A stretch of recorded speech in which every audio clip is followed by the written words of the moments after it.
My name is Peter Goetje. I'm a director of the Nordic Cochrane Center in Copenhagen and professor of research design and analysis at the University of Copenhagen. 2 years ago, I found out that our prescription drugs are the third leading cause of death after heart disease and cancer. Our drugs kill around 200,000 people in America every year, and half of these people die while they do what their doctors told them. So they die because of the side effects. The other half die because of errors. And it's often the doctors that make the errors, because any drug may come with 20, 30 or 40 warnings, contraindications, precautions, and so on. No doctor in the world knows about all this. So they give patients drugs that they should not have given them, that interact dangerously with other drugs or food items or so on.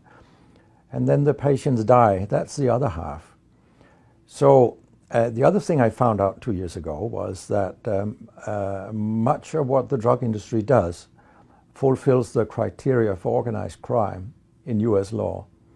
And they behave in many ways like the mafia does. They corrupt everyone they can corrupt. They have bought every type of person, even including ministers of health in some countries. So there is a huge amount of corruption. In my country, for example, Denmark, we are regarded as having very little corruption. But yet we have thousands of doctors on industry payroll, although we are just 20,000 doctors.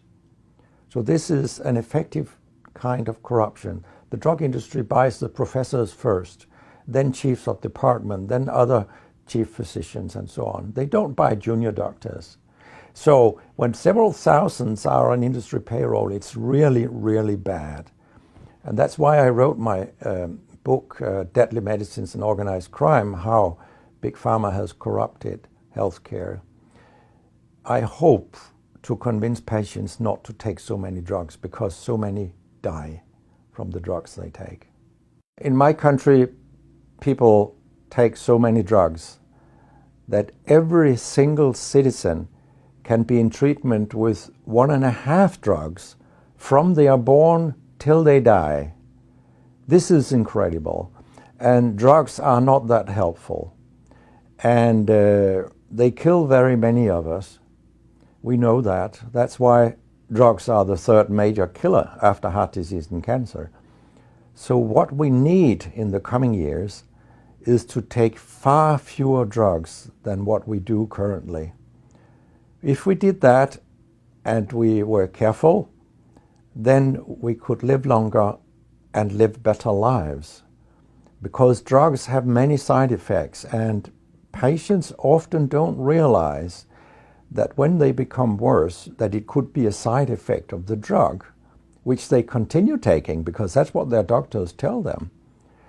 So when I was a specialist in internal medicine, what I very often did was that I stopped a lot of drugs, particularly in elderly people, and it's quite revealing to see a bedridden elderly person come into your ward, and when you stop the drugs, I mean, that person becomes many years younger.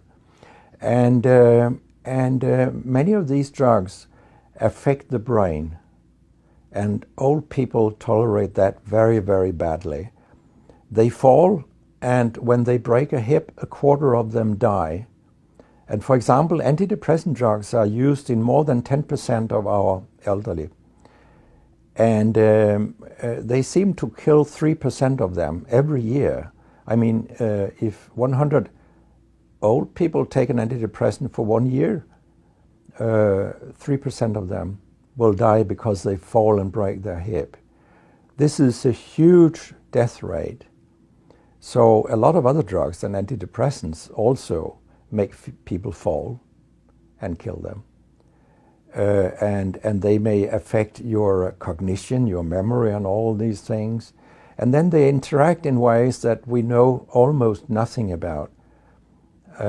Very many elderly, they take more than 5 drugs a day. And we actually don't know how these drugs interact with each other. What we do know is that all drugs have many effects in the body, and some of them interact also in their metabolism. so that you can get a too high concentration of a drug if you take other drugs simultaneously. So we make a lot of harms that we don't even recognize. I have a pretty colorful collection of things people have called me during all these years.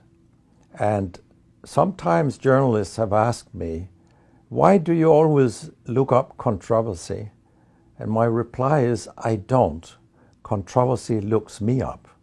Because it's not popular to tell the truth in healthcare. You will get a lot of enemies, because a lot of people make money on false premises, doctors and industry alike. And our drug regulators and our politicians, they are on board on this wagon. So very few people are independent of money in healthcare. And of course, I have attacked a lot of holy cows during my career, and people have screamed loudly. In a French journal, I was called a statistical masturbist because I showed with statistics that mammography screening didn't work and things like that. And I was even accused of scientific misconduct by the Association of the Danish Pharmaceutical Industry, which was completely ludicrous. It was harassment from beginning to end. They came with vague arguments that we cannot recognize the conclusions in your study, and they could have come up with numbers and said, these numbers are wrong. They didn't do anything. It was only harassment. It lasted 18 months, I think, the whole thing. And then when we were acquitted, I made sure that this nasty behavior was described in the British Medical Journal.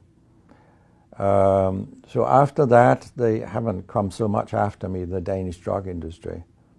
And when my book about organized crime came out, they just lied about it, as they always do, that my examples were old, they went back 90 years and so on. But, you know, where I demonstrate that what the 10 biggest companies do is organized crime, these examples, they were from within the last 10 to 15 years. That's not old examples. And the crimes have increased because when crime pays, you will have more crime. That's how capitalism works.